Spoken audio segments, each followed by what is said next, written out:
especially with like the Hobbit trilogy movies, which were just bad all around. Like The what? Sorry, I've never heard of those. Yeah, What are you don't talking know what about? you're talking about. Like the Aragon adaptation, which was terrible. I actually Also, okay. Wait, can we talk about the Hobbit for a second? yep, we can.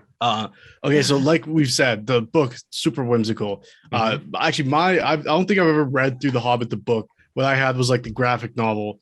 I can't remember who illustrated it, but it's one of my favorite graphic novels of all time. I've tried to find it recently because I used to just it was like one of those books I used to take out of my elementary library like once a month because it was just so beautiful. But so we know like the actual property itself is a whimsical fantasy, but the movies, I think because they came out after the Lord of the Rings, which is a very grounded, serious, and aesthetically rich but darker than the Hobbit book. I think like there is no way the Hobbit movies could have ever been made and appealed to anyone. Like because I think what they tried to do is go super whimsical with them, but they also tried to be like, oh yeah, also Peter Jackson's Lord of the Rings, and tried to like meet in the middle. But there is no middle ground for me between those two things. Where there is like at Middle Earth as a whole, obviously the Hobbit and Lord of the Rings take place in the same universe, not initially, but eventually.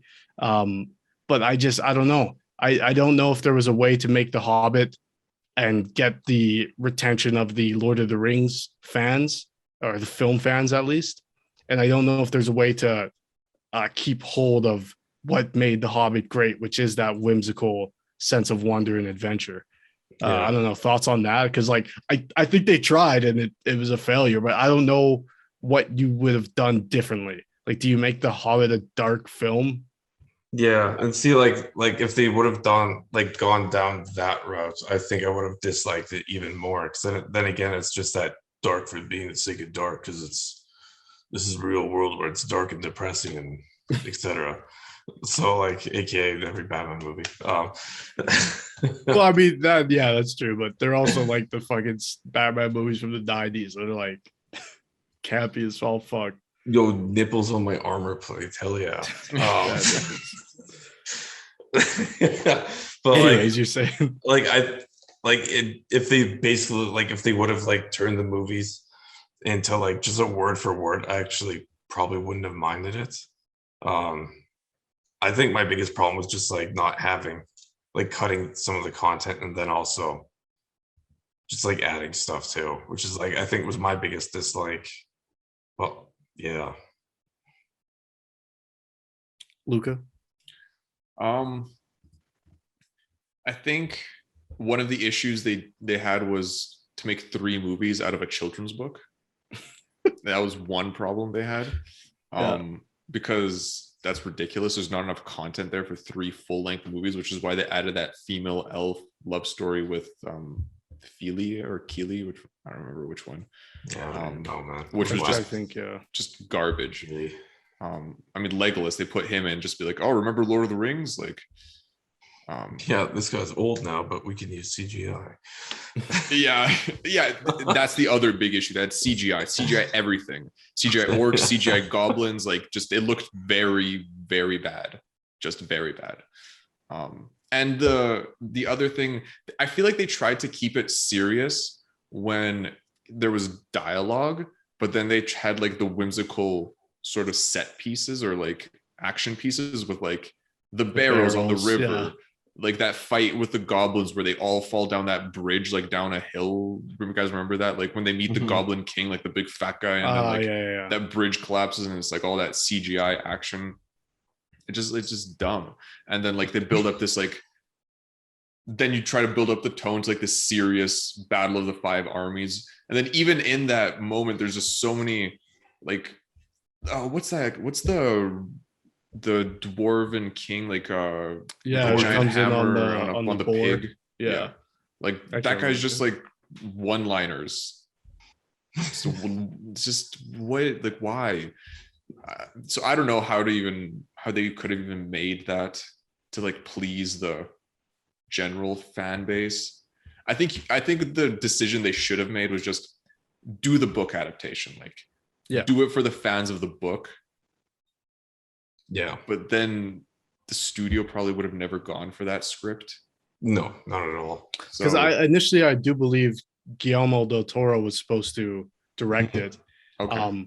But the issue there, like they parted over creative differences, which is Mhm. always we fired him and want to save face, Yeah. or he quit and we want to save face, because he was going for a very whimsical. I'm adapting the book, Mhm. and he was adapting the Hobbit. That was the Hobbit before Lord of the Rings came out. Do you know what I mean? Like Mhm. he Yeah. wasn't really taking into consideration that this had to fit into a universe, which in hindsight, I think is the right approach.